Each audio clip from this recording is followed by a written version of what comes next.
জাকির খালেদের সিলেটের মুখোমুখি ঢাকা, আকবর আলীর রংপুর মাঠে নামবে তামিম জয় শামীমদের চট্টগ্রামের বিপক্ষে। আছে ঢাকা বরিশাল লড়াই।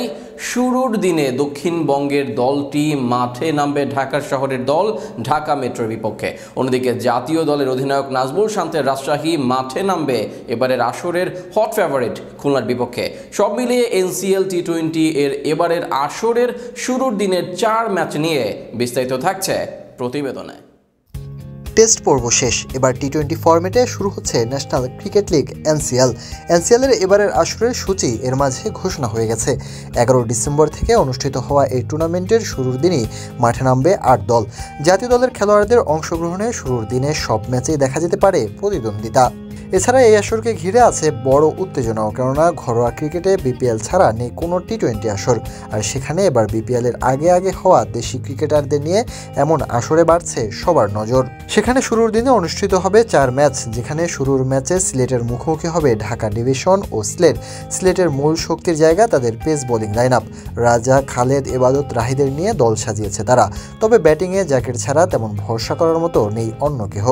অপরদিকে ঢাকা দলে আছে জিসান আলম, মাহিদুল অঙ্কন, রনি তালুকদারের মতো এই ফরম্যাটের নিয়মিত মুখ।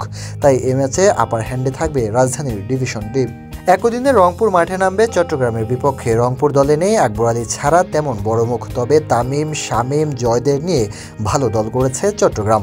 অপরদিকে বরিশালের বিপক্ষে শুরুর দিনে মাঠে নামবে ঢাকা মেট্রো। মাহমুদুল্লাহ, নাইম শেখ, মুনিম শাহরিয়ার, শামসুর শুভর মতো ব্যাটিং। এর সাথে ঢাকার দলে আছে মারুফ, মৃধা, রাকিবুলদের মতো বোলার। অপরদিকে রাব্বি, রানা ছাড়া তেমন বড় নাম নেই বরিশাল দলের। দলটির একমাত্র শক্তির জায়গা তাদের বোলিংই। এদিন আরেকটি ম্যাচে মাঠে নামবে খুলনা ও রাজশাহী। প্রথম দিনে সবচেয়ে হাই ভোল্টেজ ম্যাচ এটি। খুলনা বিভাগে তারকার মেলা। এনামুল হক বিজয়, ইমরুল কায়েস, সোহান, আফিফ, জীবন, মৃত্যুঞ্জয় কারা নেই দলটিতে।